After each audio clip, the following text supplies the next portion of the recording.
Hi friends, मैं Gokul Rathore English stenographer आपका Gokul Rathore stenography and typing institute में हार्दिक स्वागत करता हूं। दोस्तों, आज हम डिक्टेशन प्रैक्टिस करेंगे। Exercise number 30 from sir Kailash Chandra magazine and speed होगी 100 WPM to 150 WPM। Okay friends, so start करते हैं। Start. Madam, draw the attention of the Honorable Minister to an important committee set up by the Government of India in 1998 under the chairmanship of Mr. Nigoi, who was asked to inquire into the various problems of railway road coordination. Their preliminary report appeared some time ago and it was even circulated to all the state governments for their opinion. But to my regret, I have to say that the work of this committee has been very much hindered as a result of the indifference and, may I say, callous negligence on the part of the state governments as well as on the part of the ministry concerned in taking up this question and in pursuing it so that we may be able to have a clear and comprehensive picture of the transport situation in the country. Now, railway transport, like any other mode of transport, is suffering under a major handicap.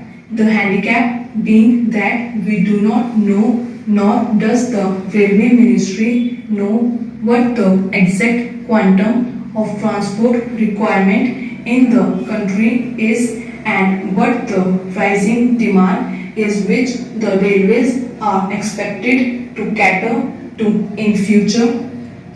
Certain targets which have been worked out in the 10th plan have been given to us. In the 9th plan, we were given certain targets, but unfortunately, Madam, may I point out that all those targets were either gross underestimates or exaggerations. Throughout, we have seen that we have not been able to have a well-coordinated and progressive development of the transport system and in particular the railway system in the country. So anything we suggest today will have that kind of air of unreality without knowing fully or adequately what exactly the transport needs in the country are. We are not in a position to discuss or dilate upon the problems of the railways or the transport itself.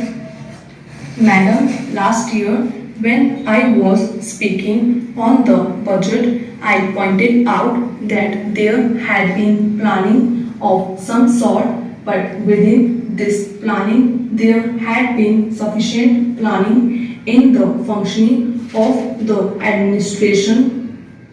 There has not been planning in carrying out the various phases of the program enunciated in the plan or in the budget.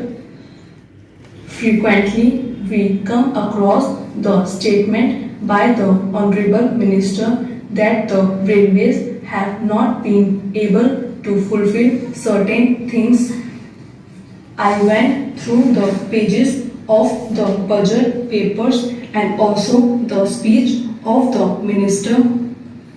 I came across this significant expression: whenever there are failures or shortfalls in performance, we are told that these are mainly due to unpredictable factors or factors beyond control. I do not think that some of the factors which my honorable friend would like us to believe that they are unpredictable or uncontrollable cannot be anticipated.